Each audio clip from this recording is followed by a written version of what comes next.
नमस्कार, मैं रवीश कुमार। असम से शुरू हुई नागरिकता की फर्जी राजनीति बिहार पहुंच गई और अब इसका भूत दिल्ली और गुरुग्राम में भी पहुंच गया है।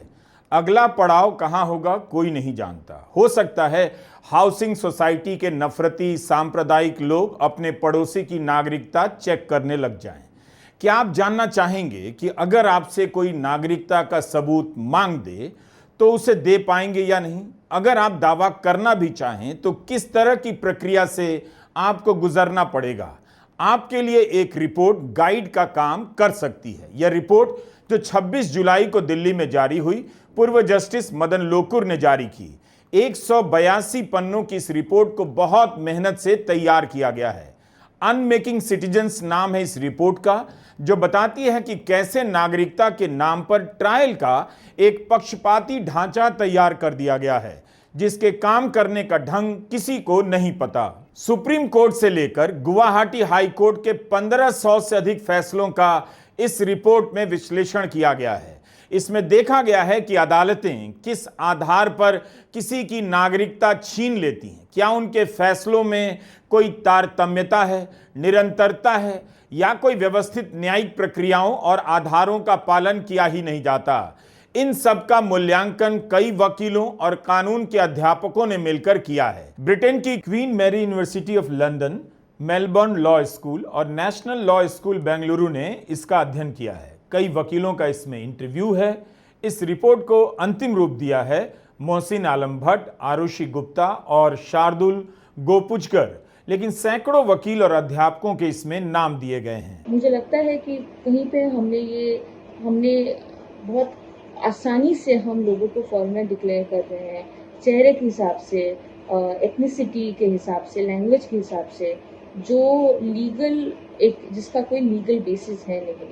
और जिस देश में लोगों के डॉक्यूमेंट्स में कई डिस्क्रिपेंसीज रह जाते हैं, लोगों के डॉक्यूमेंट्स में कभी कभी गलतियां रह जाती हैं, नेम स्पेलिंग में गलती रह जाती है, फादर और मदर के नेम की स्पेलिंग में गलती रह जाती है, और उसी हिसाब से किसी को हम बोलते हैं कि इसका डॉक्यूमेंट फेक है या इसके डॉक्यूमेंट में गलती है।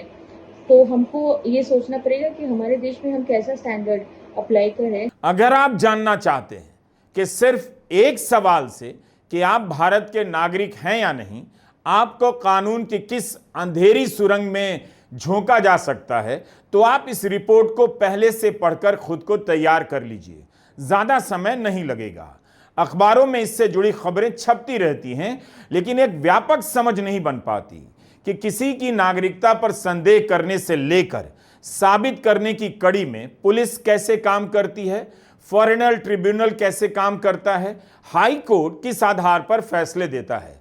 अगर आप चाहते हैं कि अराजक तरीके से नागरिकता जैसे गंभीर विषय पर फैसला हो, तो आप निश्चित रूप से लोकतंत्र की उस बुनियाद को खत्म करना चाहते हैं जिसके लिए लाखों लोगों ने दशकों अंग्रेजों से संघर्ष किया। आप उनकी मेहनत और सपनों पर पानी फेर देना चाहते हैं। हमेशा एक बात याद रखिएगा, किसी के भी भरोसे का सबसे बड़ा आधार यही है कि जो भी होगा सिस्टम से होगा, प्रक्रियाओं से होगा, सबूतों से होगा। अगर किसी के लिए धर्म या भाषा के आधार पर सिस्टम नहीं होगा, सबूत मायने नहीं रखेगा, तो इसके शिकार आप भी होंगे। एक दिन आपको भी डराया जाएगा और आपकी हालत सबसे ज्यादा खराब होगी। आपसे मेरा बहुसंख्यक हिंदू से है। असम एनआरसी से 7 लाख हिंदू निकले थे, हंगामा मच गया था। गुरुग्राम के सेक्टर 49 की अब बंगाली बस्ती खाली नजर आने लगी है। जब से इनकी पहचान मांगी जाने लगी है, यहाँ के लोग भय से अपने गांव की तरफ लौट गए। इस बस्ती में 80% लोग बंगाल के हैं। बड़ी संख्या में लोग यहाँ से जा भी चुके हैं। कुछ का सामान उनके जाने के बाद ट्रकों पर लोड किया जा रहा है। यह लोग यहाँ किराया देकर 20-20 साल से रह रहे थे। किसी जमीन पर अतिक्रमण या कब्जा नहीं किया। 5,000 रुपया महीना किराया दिया, जो अपने ही देश में प्रमाण पत्र मांगे जाने के भय से भाग रहे हैं। यहाँ के लोगों ने मीडिया में बयान दिया है कि मुसलमान होने और बांग्ला बोलने के कारण उन्हें सताया जा रहा है। बंगाल की मुख्यमंत्री ममता बनर्जी और तृणमूल के सांसद लगातार इस बस्ती का मुद्दा उठा रहे हैं, लेकिन किसी का बोलना इनके भीतर भरोसा पैदा नहीं कर पाया कि अपना देश है, यहां से कहीं भागने की जरूरत नहीं। इनसे दस्तावेज मांगे जा रहे हैं। इसी तरह की कार्रवाई अगर दिल्ली की किसी और बस्ती में हो जाएगी तो क्या वहां खौफ नहीं फैल जाएगा? लोगों का आरोप है कि उन्हें पहले उठाकर ले जाया जाता है, फिर दस्तावेज मांगा जाता है, पूछताछ के नाम पर घंटों बिठाकर रखा जाता है। सादी वर्दी में लोग आते हैं, जिस गाड़ी में ले जाए जाते हैं उसमें किसी प्रकार का नंबर नहीं होता। इंडियन एक्सप्रेस में गुरुग्राम के डीसीपी डॉक्टर अर्पित जैन का बयान है, इस मामले में सभी प्रक्रियाओं का पूरा पालन हो रहा है। उन्होंने कहा है कि यह कार्रवाई पूरे देश में की जा रही है। बहुत से लोगों को जल्दी वेरिफिकेशन करके रिहा कर दिया गया है। पुलिस वाला नहीं मर रहा है। अच्छा, पुलिस वाला नहीं मर रहा है, वही लोग मरा है। क्राइम ब्रांच है। हाँ, हाँ। कैसे पता चला वो क्राइम ब्रांच है? तो ऐसे सिविल पे आ रहा है सर, ऐसे कहते पता अच्छा, चल आपको पता नहीं कौन है, हाँ। लेकिन जो भी लेके कौन जा रहा है मेरे बोल रहा है आप कहाँ रहता है। हाँ। और ठीक है सर, मैं तो बंगाली मार के रहता हूँ। किसका प्लॉट पे रहता है? मैं बोल रहा हूँ सर पंडित का प्लॉट पे। मैं चलो तेरे पंडित का प्लॉट पे चलो। ये तो गाड़ी में बैठा के लेके आए नहीं, सीधा भगा के लेके आया तुम सोनीपत पानीपत। तो आपको रास्ते में उठाया? नहीं रास्ता नहीं भाई, इसी में अच्छा, इसी कमरा अंदर में से है। उठाया? हाँ इसी अंदर कितने से दिन उठाया। रखा आपको? एक ही दिन रखा है। सुबह 9 बजे 9:30 बजे लेके गया पकड़ के, और वो रात को 8 बजे छोड़ दिया। फिर तो डॉक्यूमेंट आपने दिखाया? हाँ छोड़ दिया? डॉक्यूमेंट दिखा है। तो खाना पीना कुछ खिलाया या कुछ नहीं? भी पानी भी नहीं पिया। पानी भी नहीं दिया? पानी भी नहीं दिया। मैं बोला था सर थोड़ा पिछपास लग गया तो थोड़ा पानी दे दो, पानी भी नहीं दिया। खाना तो दूर है। और आप कितने साल से यहाँ पर है? मैं तो आया 2007 से साल। हम लोग कुछ बोलता नहीं। उस दिन आया था, सीधा दरवाजा खोल के घुस गया, फिर देख के फिर चला गया। कुछ नहीं, मैं एक आदमी को यहाँ मिला, उसको 2-3 झापड़ मारा, फिर उसको छोड़ के फिर वो चला और गया। ये जो कॉलोनी से बना गया है, ये आप लोग का है या ये? नहीं हमारा नहीं, हम तो किराए में रहते हैं। अच्छा, ये किराए का है? हाँ हम लोग का नहीं है ये। अच्छा, ये मतलब किराया। और किराएदार किराया कौन, इसने कोई दूसरा? कोई मालिक है। मालिक है। वो दूर में कहीं रहते हैं, 10 तो- तारीख को आते हैं किराया लेने। तो किराया आप लोग देते हैं? तो मालिक नहीं कहता कि आपके साथ? मालिक वो बोलता है, वो तो बोलता रहने के लिए, मगर हम डर के मारे नहीं रहते हैं। इसके अंदर कम से कम हज़ारों की तादाद में लोग थे। आपकी छोटे बस्ती में, इसी के अंदर? हाँ, ये सारे रूम चला गया, ये वाला ये सब चला गया, खाली है? लास्ट में भी है, लास्ट में भी 2-3 घर है, उस साइड में भी 3-4 घर है, बस इतना ही है। मतलब रहने का, बाकी सब चले गए? बाकी सब चला गया। आपके पास कागज पत्र सब है? हाँ बिल्कुल है। फिर क्यों जा रहे हैं? वोटर आईडी है, रेशन कार्ड है, आधार कार्ड है, सब कुछ है। तो क्या पुलिस क्या मांग रहा है? कुछ भी नहीं बोल रहा है, बस रास्ते से जा रहे हैं, अगर बंगाली है उठा के लेके जा रहा है, मार रहा है, छोड़ रहा है, बस। गुरुग्राम का यह मामला बता रहा है कि अब नागरिकता का प्रेत किसी भी इलाके में छोड़ा जा सकता है और लोगों को भयभीत किया जा सकता है। 20-20 साल से लोग इस बस्ती में किराया देकर रह रहे हैं, गुरुग्राम में काम कर रहे हैं, और अचानक उनसे भारतीयता साबित करने के लिए कहा जा रहा है कि कहीं वे अवैध बांग्लादेशी तो नहीं है। क्या आपको यह बात अपमानित नहीं करती है कि भारत का ही एक नागरिक सिर्फ मुसलमान होने या बांग्ला बोलने के कारण अपने दस्तावेजों को निकालकर दिखा रहा है, गिड़गिड़ा रहा है कि देखिए भारत का नागरिक है? गुरुग्राम, जहां सब जानते हैं कि यहां की चमकती इमारतों में ईमानदारी का कितना पसीना है और ब्लैक मनी का कितना, लेकिन उनके भीतर किसी तरह की कोई असुरक्षा नहीं, डर नहीं। लेकिन जो गरीब है वही डरा जा रहा है। जो लोग यहाँ के फ्लैट को चमकाने जाते हैं वो क्यों चुप हैं, वो क्यों नहीं बोल पा रहे हैं? वो तो भारत के नागरिक हैं, उनकी नागरिकता पर किसी ने संदेह नहीं किया, बल्कि फ्लैट वाले ही सलाह दे रहे हैं इन गरीब लोगों को अपने गांव चले जाओ। कमाल का नागरिक समाज बन गया है। सुप्रीम कोर्ट के जस्टिस सुधांशु धूलिया ने चुनाव आयोग से कहा कि नागरिकता साबित करने के लिए जो दस्तावेज मांगे जा रहे हैं वो खुद नहीं दे सकते। जब इतने बड़े जज के पास दस्तावेज का संकट हो सकता है तो कल्पना कीजिए इन आम लोगों की, जिनके पास प्रमाण पत्र हैं, कई तरह के कागज हैं, फिर भी बांग्लादेशी होने का लेबल चिपका दिया जाता है। एक थर्ड क्लास नफरती राजनीति के कारण भारतीय की भारतीयता तार तार की जा रही है। मामूली बरसात में घुटने भर पानी में डूब जाने वाला गुरुग्राम चुप है। यहीं पर एक लड़की ने पत्रकार अजीत अंजुम से एक ऐसा सवाल पूछ दिया जिसका जवाब ना उनके पास है ना मेरे पास। बेटा बोलो, कुछ कहना चाहते हो अभी आप? आपने हमारी रिपोर्टिंग कर ली, आपने स्टेटमेंट ले लिया, अभी अगर हमें कल को कुछ हुआ तो कौन रिस्पॉन्सिबिलिटी लेगा हमारा? ये बेटा बहुत बड़ा सवाल पूछ दिया आपने। नहीं सवाल है, डर मैं है, अपना सबके नंबर मन दे के में जाऊंगा, डर है। मैं अपना फिर नंबर हम दे के यहाँ जाऊंगा। पे डर डर के जी रहे हैं। आपने रिपोर्टिंग कर ली, स्टेटमेंट ले लिया, वो आपका काम है, पर डर का माहौल यहाँ पे है ना। हम क्या करेंगे कल को अगर इधर कुछ हो गया तो? मेरे पढ़ाई का क्या, हमारे खर्चे का क्या, मेरी डिग्री क्या क्या, मैंने जो 12 साल मेहनत किया, मेरी मेहनत का क्या होगा फिर? अभी बताइए, रिस्पॉन्सिबिलिटी कौन लेगा मेरी चीज़ों का? नागरिकता का सवाल आते ही लोग अपने पड़ोसी पर, सहयोगी पर, सहपाठी पर शक करने लग जाते हैं और किसी गरीब मुसलमान पर तो तुरंत शक कर लेते हैं। इतना भयभीत हो जाते हैं कि हल्ला मचाने लग जाते हैं। उनकी ही आंखों के सामने काले धन से चमकाकर शानो शौकत से लोग निकल जाते हैं। उनके भव्य कार्यक्रमों में तमाम समाज जा रहा है। उनसे किसी को भय नहीं होता, देश को खतरा नहीं होता। लेकिन किसी गरीब मुसलमान को घुसपैठिया कह दो, तुरंत यकीन कर लिया जाता है। कम से कम असम में जिस तरह से नागरिकता तय की जा रही है उसके बारे में तो ध्यान से सुनिए जो इस वीडियो में बता रहा हूं।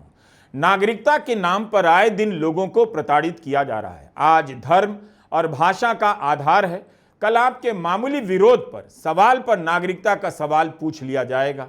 मस्क ने ट्रंप से जब दोस्ती की और जब तक निभाई तब तक तो सब ठीक था। जैसे ही खटपट हुई, ट्रंप ने ही नागरिकता का सवाल उठा दिया, याद दिला दिया मस्क किस देश से आए हैं। जब भारत में ऐसा होने लगेगा तो आप क्या करेंगे? 1,65,992 लोगों को असम के फॉरेनर ट्रिब्यूनल ने विदेशी घोषित किया है। फॉरेनर ट्रिब्यूनल के सामने विदेशी होने के 4,36,046 मामले आ चुके हैं। इनमें से 3,48,014 का निपटारा कर दिया गया है। 1,32,015 भारतीय पाए गए। जिन लोगों को विदेशी पाया गया और जिन लोगों को भारतीय पाया गया, दोनों को भयंकर असुरक्षा और कठोर प्रक्रियाओं से गुजरना पड़ा होगा। इस रिपोर्ट में उनकी तकलीफों का जिक्र तो नहीं है। जो भारतीय नागरिक पाए गए, उन्हें कितने साल लगे, कितनी बार सुनवाई के लिए जाना पड़ा, वकील को कितने पैसे देने पड़े। लेकिन जिन्हें विदेशी घोषित किया गया है, उनकी तकलीफों से साफ पता चल जाता है उनके साथ भी क्या हुआ होगा। जिस दिन यह सवाल उनसे पूछा गया, जो धर्म के नाम पर इस तमाशे में ताली बजा रहे हैं, उनकी रातों की नींद उड़ जाएगी। हमेशा याद रखिए, अगर आप दूसरों के लिए सिस्टम को मनमाना बनने देते हैं तो वो सिस्टम आपके साथ भी मनमानी करेगा। असम में एक सीमा पुलिस बनाई गई है, APBO, Assam police border organization. इसका एक इंक्वायरी अफसर होता है जो किसी के विदेशी होने के शक पर इंक्वायरी रिपोर्ट तैयार करता है, अपने SP को देता है और SP उसे फॉरेनर ट्रिब्यूनल को भेज देते हैं, जहां उस व्यक्ति को अपनी नागरिकता साबित करनी होती है। लेकिन गलत रिपोर्ट बनाने या लापरवाही से रिपोर्ट बनाने पर इस इंक्वायरी अफसर के खिलाफ क्या कार्रवाई होती है, या गलत रिपोर्ट देने पर भी इसे प्रोत्साहित किया जाता है, क्योंकि शक के आधार पर जितनी संख्या बढ़ती जाएगी, राज्य की राजनीति के लिए उतना ही अच्छा माना जाएगा। सवाल है कि अगर आप संदेह कर रहे हैं तो इसकी प्रक्रिया पारदर्शी होनी चाहिए, मजबूत होनी चाहिए, व्यवस्थित होनी चाहिए। किसी की नागरिकता पर संदेह है, नागरिकता जाएगी, उसका जीवन खतरे में पड़ सकता है। लेकिन असम की नागरिकता पर जो रिपोर्ट आई है, अनमेकिंग सिटीजन्स, वो कुछ और कह रही है। इसके अनुसार फॉरेनर ट्रिब्यूनल के हजारों फैसलों में कोई तारतम्यता नहीं है। एक फैसला दूसरे फैसले से सुसंगत नहीं है। एक मामले में किस आधार पर विदेशी घोषित किया गया, दूसरे मामले में किस आधार पर किया गया, कोई मेल नहीं, जमीन आसमान का अंतर है। सरकारी दस्तावेजों में वर्तनी की गलती होती है, स्पेलिंग गलत हो जाती है तो नागरिकता खारिज हो जाएगी। क्या ऐसा होना भी चाहिए? 58 साल के रहीम अली को अपनी नागरिकता साबित करने में 18 साल लगे।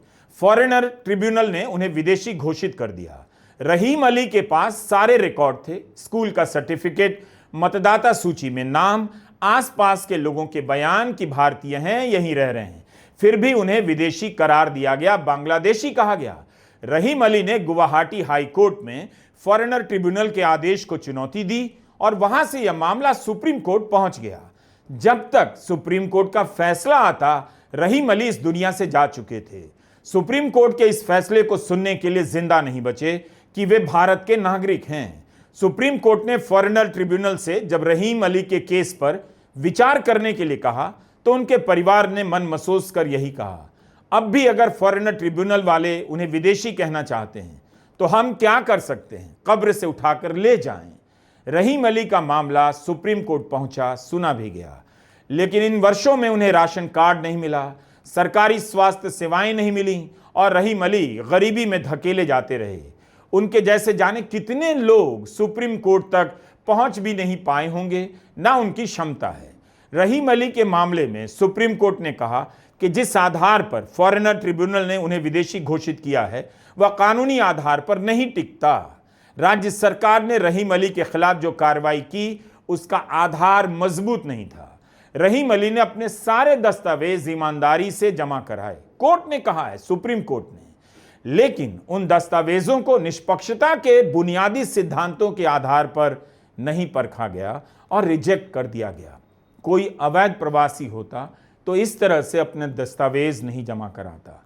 उनके दस्तावेजों में जो कमियां हैं बेहद मामूली हैं। इसके आधार पर उन दस्तावेजों की प्रामाणिकता खत्म नहीं हो जाती। ये सब सुप्रीम कोर्ट ने रहीम अली के केस में कहा है। सुप्रीम कोर्ट ने यह भी कहा कि रहीम अली का परिवार असम का है, उनके भाई बहन भारत के नागरिक हैं, केवल रहीम अली विदेशी कैसे हो सकते हैं? रहीम अली की मौत के 2.5 साल बाद उन्हें भारतीय घोषित किया गया। एक केस हज़ारा खातून का केस है जो एक छोटी सी डॉक्यूमेंट्स में, दस्तावेज में गलती की वजह से 16 साल तक उनको दर दर की ठोकरें खानी पड़ी और वो अपनी नागरिकता साबित नहीं कर पाई फॉरेनर्स ट्रिब्यूनल में भी, और बाद में हाई कोर्ट भी गई और वहाँ भी वो फेल हो गई। तो उन्होंने हर वो कागज़ दिखाया था फॉरेनर्स ट्रिब्यूनल को, हज़ारा खातून जी ने, जो उनके पास था।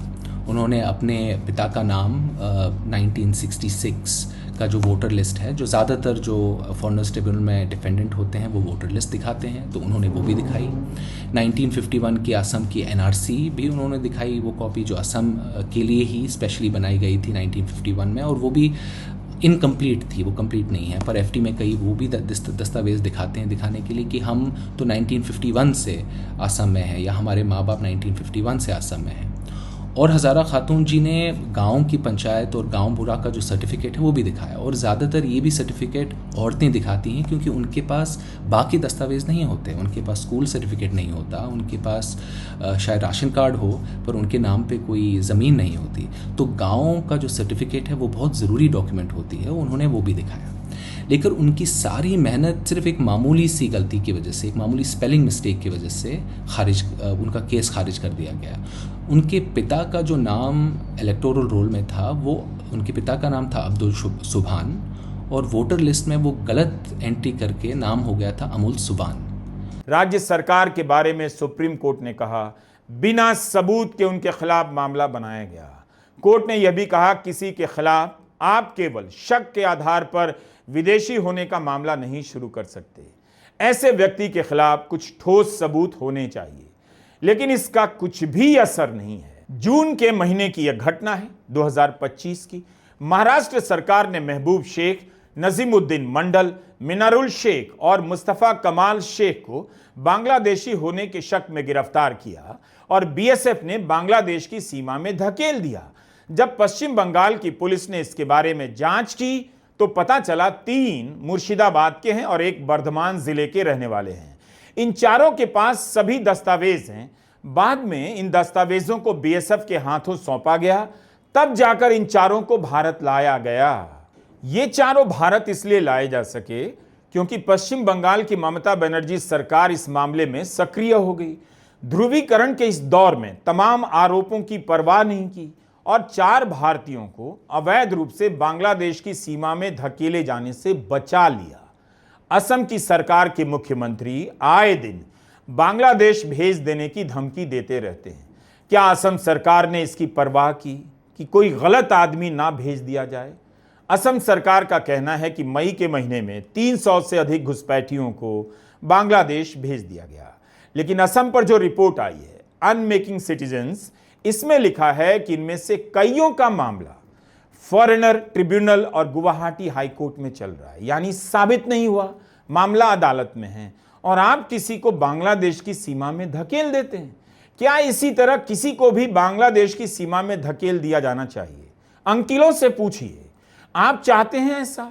जब तक लोग voter I card, Aadhaar card, panchayat द्वारा प्रमाणित वंशावली महाराष्ट्र पुलिस को भेजते, उसी दिन महबूब को बीएसएफ के कैंप में भेज दिया गया और अगली सुबह तड़के बांग्लादेश की सीमा में धकेल दिया गया। क्या इस तरह से कार्रवाई होनी चाहिए? डिपोटेशन और पुशबैक जो है उसमें एक फर्क है। पुशबैक का मतलब है कि हमने किसी आदमी को जिसको हम फॉरेनर समझते हैं, उसको हमने यूनिलैटरली हमारे देश से किसी और देश के टेरिटरी में हमने धकेल दिया या पुश कर दिया।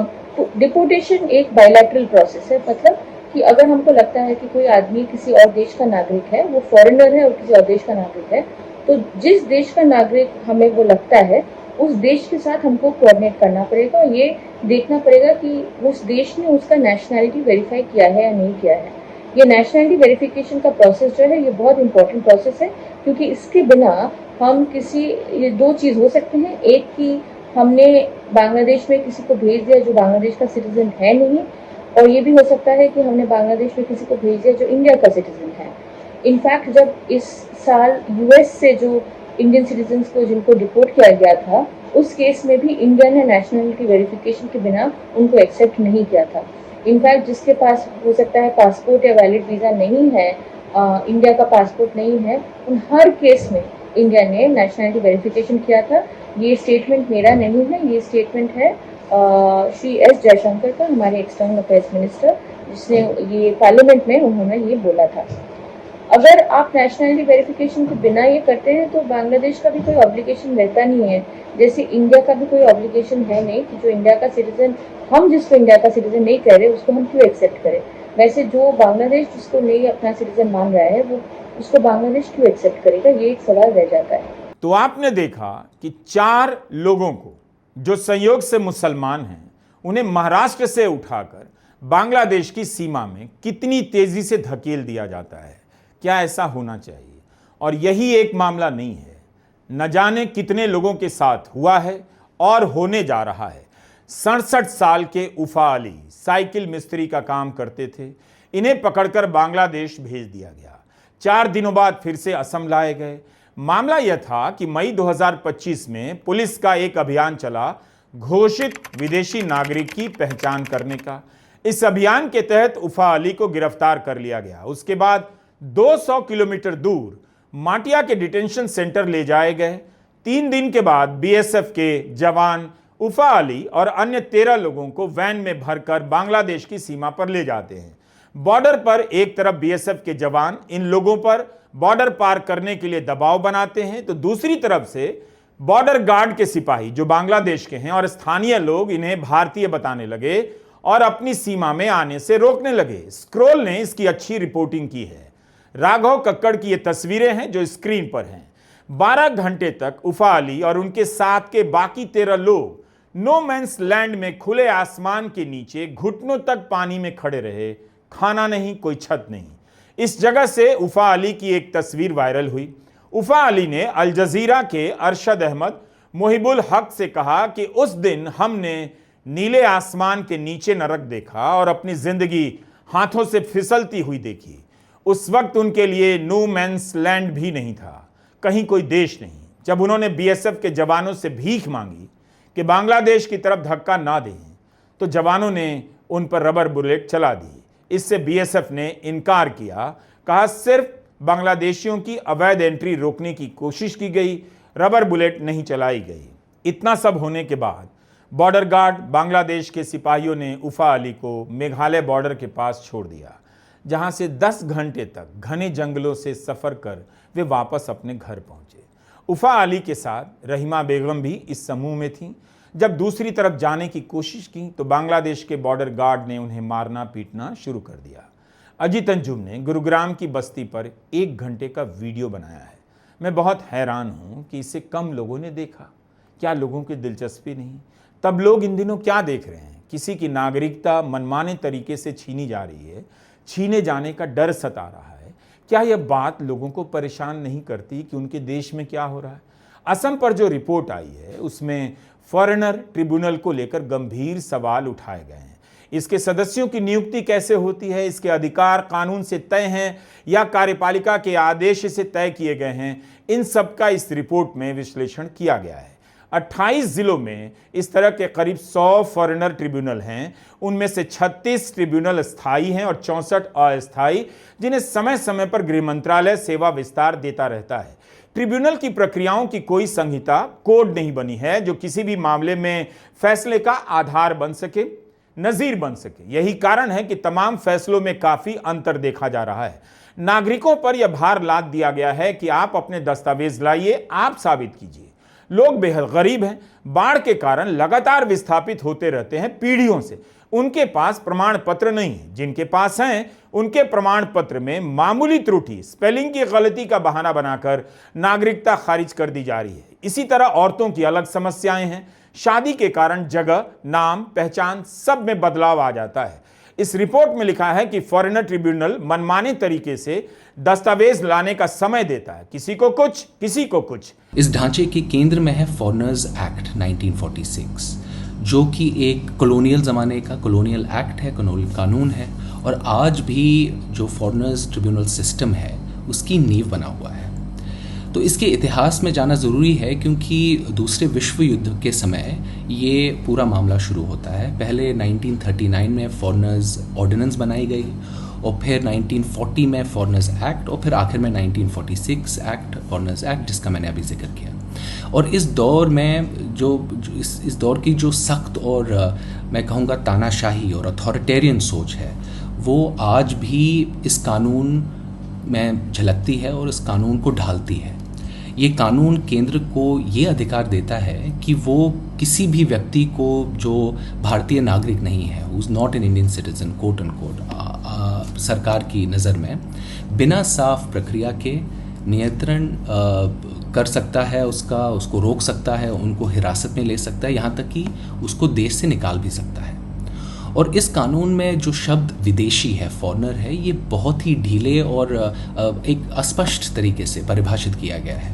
मतलब कोई भी जिसे भारत का नागरिक ना माना जाए, और इसमें कोई ना प्रक्रिया दी गई है कि ये कैसे माना जाए कि वो फॉरेनर है या वो इंडियन है, क्या प्रोसेस दिया जाए, ऐसा एक्ट में कुछ भी नहीं दिया गया। तो इससे प्रशासन को बहुत ज़्यादा अधिकार मिल जाते हैं, लेकिन उसके कामकाज पर ना कोई नियंत्रण है, ना निगरानी होती है, ना ही नागरिकों के लिए कोई भी स्पष्ट कानूनी सुरक्षा है, कोई राइट्स का प्रोटेक्शन भी नहीं है। लोगों की नागरिकता का फैसला एक बेहद गुप्त और एक अधूरी और इनकम्प्लीट प्रक्रिया से किया जाता है। आज तक किसी ने फॉरेनर ट्रिब्यूनल के सदस्यों की नियुक्ति, काम करने के तौर तरीकों, फैसलों की इतनी व्यापक समीक्षा नहीं की थी जो असम पर आए सिटीजनशिप रिपोर्ट में की गई है। यह रिपोर्ट पूरे मामले को समझने की अलग और व्यापक दृष्टि देती है। पता चलता है कि नागरिकता को लेकर शक करने में और तय करने में कितनी मनमानी हो रही है। फॉरेनर ट्रिब्यूनल का गठन कानून से नहीं हुआ, सरकार ने प्रशासनिक आदेश से किया, यानी राजनीतिक रूप से इसमें कभी भी छेड़छाड़ की जा सकती है।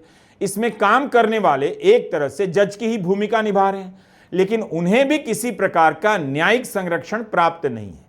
जब मन होता है राज्य सरकार उनकी नियुक्ति के नियम बदल देती है, जब मन करता है उनकी सेवा समाप्त कर देती है। इसके लिए सदस्यों की नियुक्ति के लिए गुवाहाटी हाईकोर्ट विज्ञापन निकालता है। 1 या 2 साल के लिए नियुक्ति होती है, बाद में सेवा विस्तार मिलता रहता है। इनके कार्यकाल को लेकर कोई स्पष्ट कानून नहीं। असम न्यायिक सेवा के रिटायर्ड न्यायिक अधिकारी इसके सदस्य बनाए जाते थे, बाद में इसमें बदलाव किया गया। 10 साल की वकालत का अनुभव रखने वालों को सदस्य बनाया जाने लगा, फिर 10 साल के अनुभव को घटाकर 7 साल कर दिया गया। नागरिकता कानून और इमिग्रेशन के अनुभवी वकील होने की शर्त नहीं थी। इतना काफी था कि असम की भाषा और विदेशी मूल के मुद्दे की ऐतिहासिक पृष्ठभूमि का ज्ञान रखता हो। इनका चुनाव गुवाहाटी हाईकोर्ट की कमेटी 100 नंबर के इंटरव्यू से करती है। रिपोर्ट में कहा गया है कि यह प्रक्रिया भी पारदर्शी नहीं है। माना जाता है कि इनके काम की समीक्षा हाईकोर्ट करेगा, लेकिन 2021 में देखा गया कि 100 सदस्यों की काम की समीक्षा पुलिस और गृह विभाग ने कर दी। इसका भी कोई दस्तावेज सार्वजनिक नहीं है किस आधार पर इनकी समीक्षा की गई। इसी रिपोर्ट से बता रहा हूं। एक सदस्य ने आरोप लगाया है कि उन्होंने कम लोगों को विदेशी घोषित किया तो हटा दिया गया, जबकि कम से कम समय में उन्होंने ज्यादा मामलों को निपटाया। वहीं एक ऐसे सदस्य जिन्होंने कम मामलों को निपटाया लेकिन ज्यादा लोगों को विदेशी घोषित किया, उन्हें सेवा विस्तार मिला। तो इस तरह की पूर्वाग्रह से भरी बातें भी इस रिपोर्ट में हैं। सदस्यों की नियुक्ति, उन्हें हटाने में राजनीतिक हस्तक्षेप की संभावना प्रबल रूप से दिखाई देती है। 2019 में 221 सदस्य 1 साल के कॉन्ट्रैक्ट पर नियुक्त किए गए। 2021 में असम सरकार ने इनकी सेवा समाप्त कर दी। कहा कि जब एनआरसी को नोटिफाई करेंगे तब भविष्य में इनकी सेवा पर विचार होगा, जबकि ओरिजिनल नियुक्ति पत्र में एनआरसी का जिक्र तक नहीं था। अब इस टर्मिनेशन को गुवाहाटी हाई कोर्ट और सुप्रीम कोर्ट में चुनौती दी गई है। रिपोर्ट में बताया गया है कि फॉरेनर ट्रिब्यूनल का जो कानूनी ढांचा बनाया गया है वो पारदर्शी नहीं है, इसकी प्रक्रियाएं स्पष्ट नहीं, इसलिए इसके तहत फेयर ट्रायल की संभावना नहीं दिखती। फॉरेनर ट्रिब्यूनल का आदेश किसी पर बाइंडिंग नहीं है। पहले यह व्यवस्था थी कि इसके आदेश को सिविल कोर्ट में चुनौती दी जा सकती है, लेकिन हाई कोर्ट ने इसके आदेश की समीक्षा का स्कोप सीमित कर दिया और सिविल कोर्ट को इस प्रक्रिया से अलग कर दिया। यह सब आपको जानना चाहिए, क्योंकि आपके मोहल्ले में, आपके घर में, आपके पड़ोस में नागरिकता का प्रेत पहुंचाया जाने वाला है। क्योंकि आपकी जिंदगी में बदलाव तो हुआ नहीं, रोजगार तो मिला नहीं, सैलरी तो बढ़ी नहीं, महंगाई से आप लद चुके हैं। एक ही चीज आपको उभार सकती है कि कोई ऐसा मुद्दा लाया जाए कि भगदड़ मच जाए, आपके भीतर आशंकाएं गहरा जाएं, डर बढ़ जाए कि आपका पड़ोसी विदेशी तो नहीं, घुसपैठिया तो नहीं। अब फॉरेनर ट्रिब्यूनल के बाद सीधे हाई कोर्ट और उसके बाद सुप्रीम कोर्ट बच जाता है। हाई कोर्ट के 1000 से अधिक फैसलों की समीक्षा इस रिपोर्ट में की गई है और रिपोर्ट बनाने वालों ने पाया है कि यहां भी फैसले में तारतम्यता नजर नहीं आती, सुसंगत नहीं है फैसले। और हाई कोर्ट ने फॉरेनर ट्रिब्यूनल के फैसलों में गलतियों का बचाव ही किया, सुधार कर कोई पारदर्शी प्रक्रिया नहीं बनाई। इस तरह का ट्रिब्यूनल लोगों की नागरिकता का फैसला कर रहा है। सोच लीजिए, जिसके अपने काम करने की शर्तें साफ नहीं, वह एक नागरिक का भविष्य तय कर रहा है। गुरुग्राम में बांग्ला भाषी मुसलमानों की आशंकाओं को समझा जा सकता है। देश की जनता कितना समझेगी इनकी तकलीफों को, यह इस बात पर निर्भर करता है कि मुसलमानों से नफरत करने का जहर उसके दिलो दिमाग पर कितना चढ़ गया है। लेकिन असम की नागरिकता पर आई यह रिपोर्ट हमें बताती है कि नागरिकता की राजनीति अब हवा हवाई नहीं है। सरकार का सिस्टम भी अब फॉरेनर ट्रिब्यूनल की तरह मनमाने तरीके से काम करने लगा है। किसी गरीब के भीतर यह संदेह पैदा कर देना, डर पैदा कर देना कितना खतरनाक है। उम्मीद है आप इस बात की चिंता करेंगे। नागरिकता को लेकर बहस करते वक्त इस रिपोर्ट की क्रूर सच्चाइयों पर भी ध्यान देंगे और एक सवाल खुद से करेंगे, अगर आपके साथ भी यही हुआ, आपका मतलब अगर जो बहुसंख्यक है, हिंदू है, उससे नागरिकता का प्रमाण पत्र मांग लिया गया, साबित करने के लिए कह दिया गया, तो क्या वह साबित कर पाएगा? क्या वह चाहेगा कि इस मामले में सरकार का तंत्र इतना मनमाने तरीके से काम करे? तो सोचिएगा।